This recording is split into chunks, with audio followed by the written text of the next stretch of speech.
Good day to all. I am Ms. Daniel Caceres, And I am Beatrice Tanyag, the representative of St. Vincent de Paul's Group 3 research team. To begin, a Tibetan proverb once said, "A child without education is like a bird without wings."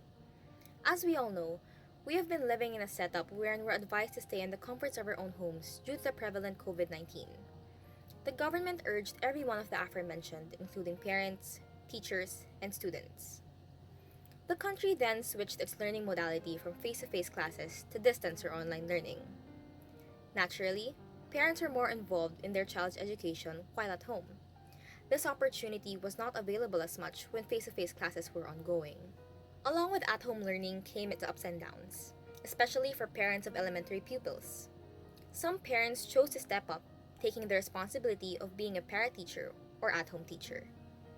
The researchers chose the research topic, the correlation of parents' demographic with their experience as para-teachers in online learning, since the findings are essential to many students and parents, mainly elementary learners and their parents. As for the study, the researchers aim to identify the following. SOP number 1. What is the demographic profile of the parents in terms of 1.1. Age, 1.2. Grade level of the child, 1.3.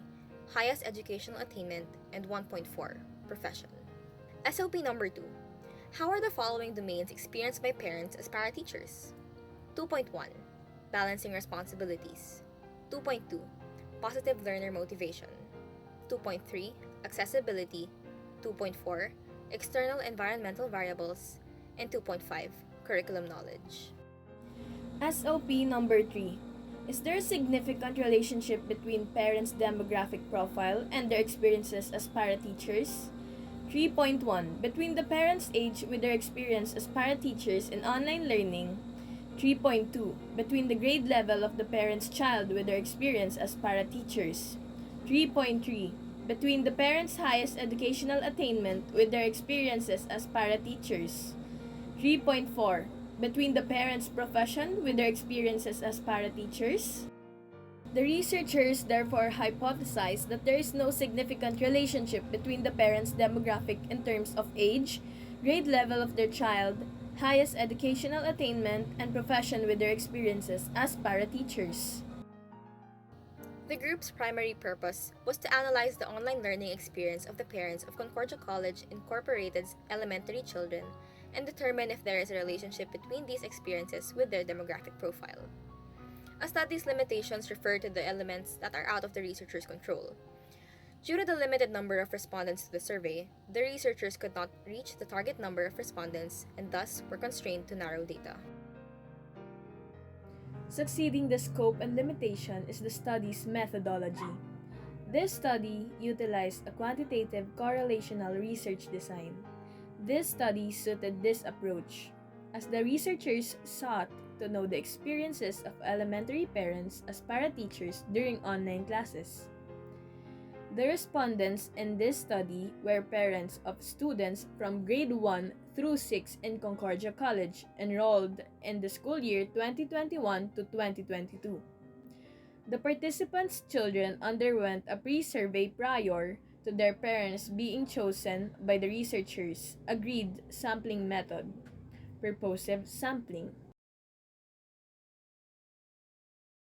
While gathering information, first, the researchers asked the school principal and research instructors for permission to conduct a parental survey on the correlation of parents' demographic with their experience as para-teachers in online learning.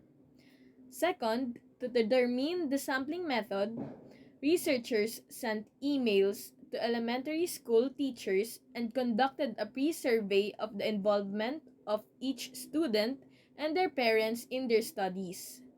Next, the consent form was given to parents by their children's class advisors. After obtaining the consent form, the researchers collected the total number of respondents who agreed to the form above.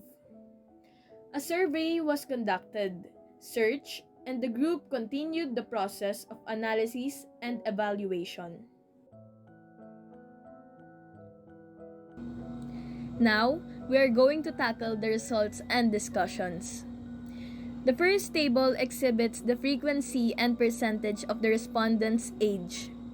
The majority of the para-teachers are between the ages of 35 to 44, with a percentage of 71%. Table 4.2 displays the frequency and percentage distribution of the grade level of our respondent's child. The highest percentage, 4 out of 29 of the respondents answered grade level 2. Next, Table 4.3 represents the highest educational attainment of the respondents. According to the table, 10 out of 14 respondents reported that they have a bachelor's degree with a percentage of 71%. The profession of the para-teachers is displayed in Table 4.4. Of the 14 respondents, 36% are housewives. Table 4.5 shows the experiences of parents as para-teachers in the balancing responsibilities domain. The indicator that states, "I see to it that I spend at least 1 hour a day helping my child with academics," gets the greatest weighted mean of 4.0, which is verbally interpreted as strongly agree.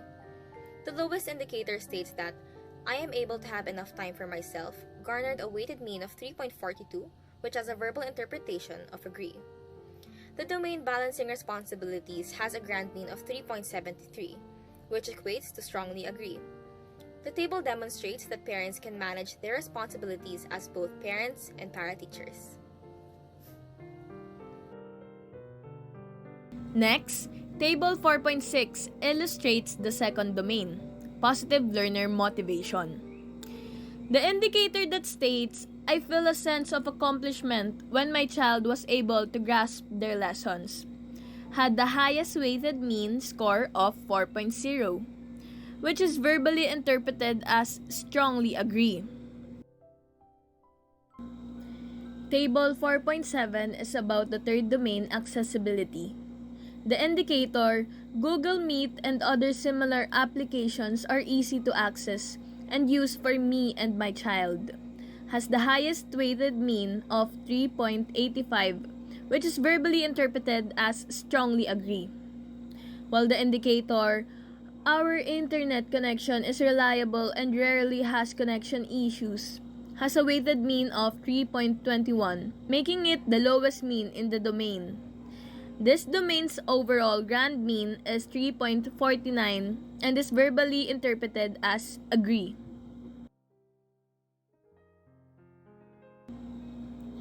Table 4.8 illustrates the parents' experiences as para-teachers in online courses in the field of external environmental variables. The indicator, our home makes my child and I feel safe and secure physically and mentally, acquired a weighted mean of 3.92, the highest in the domain, and is verbally interpreted as strongly agree. While the indicator, our neighborhood is very peaceful and free of noise, accumulated a weighted mean of 3.14, making it the lowest in the domain, and is verbally explained as agree. The grand mean of external environmental variables is 3.61, which is verbally interpreted as strongly agree. The table reveals that the home environment is conducive to learning and teaching. Next, Table 4.9 depicts the parents' experience as para-teachers during online classes based on their curriculum knowledge. The indicator that states, "During the school's parent orientation, I listened attentively," obtained the highest weighted mean of 3.78, which is interpreted verbally as strongly agree. The indicator, "During the parent orientation, I take notes," accumulated the lowest weighted mean of 3.07, which is verbally interpreted as agree. With all that being said, the factor, curriculum knowledge has a grand mean of 3.45, which is verbally defined as agree. Next,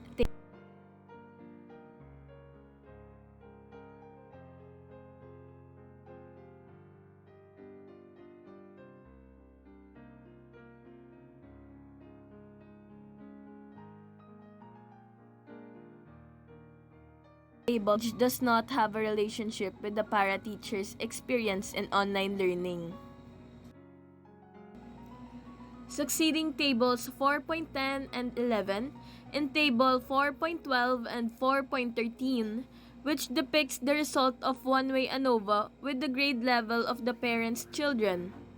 The results show that the F tabular is greater than the F critical, therefore rejecting the null hypothesis. There was a discovered link between the children's grade level with their parents' experience as para-teachers. Are tables 4.14 and 15. It shows the results of one-way ANOVA of the parents' highest educational attainment in correlation with their experience. It was found that the F tabular is lesser than the F critical value, hence accepting the null hypothesis. This proves that there is no significant relationship between the para-teachers' highest educational attainment with their experience as para-teachers. And finally, tables 4.16 and 17 show the results of the profession and experience using one-way ANOVA. There it is shown that the F tabular is greater than the F critical value, hence rejecting the null hypothesis. Furthermore, the researchers discovered a link between the parents' profession with their experience as para-teachers in online learning. Now that we are knowledgeable about the results, let us now proceed with the conclusion. At the time of the study, it was concluded that the majority of the respondents are aged 35 to 44 years, have a child in grade level 2, have a bachelor's degree, and are housewives.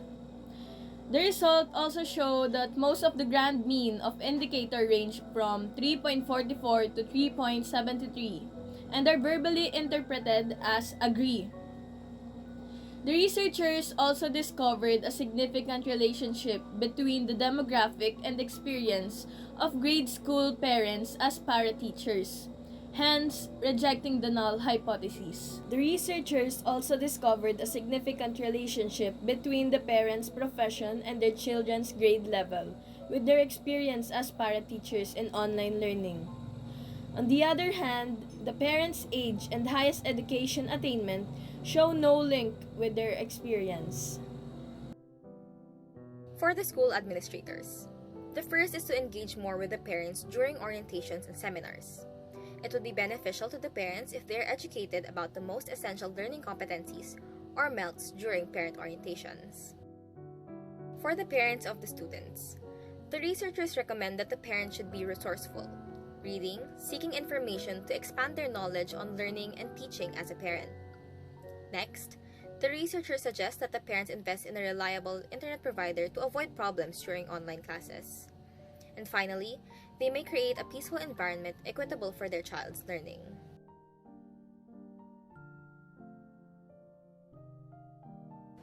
As for the students, the researchers recommend that before requesting help from a parent, the student should explore all options for finding answers on their own or at least search some ideas. The student should also understand the task properly before bringing it up to a para-teacher. And finally, for future researchers. First, the researchers recommend that future researchers conduct more studies in this field. Second, future researchers may administer the same study to a higher grade level. And lastly, the researchers recommend giving consideration to the deadlines they set for consent forms and survey questionnaires, therefore broadening their sample frame. All the aforementioned played an important role in the creation of this study. To end this study on a good note, I would like to share a quote from Aristotle: "The roots of education are bitter, but the fruit is sweet." Again, I am Daniel Caceres, And I am Beatrice Tanyag. Group 3 representative. Thank you and God bless.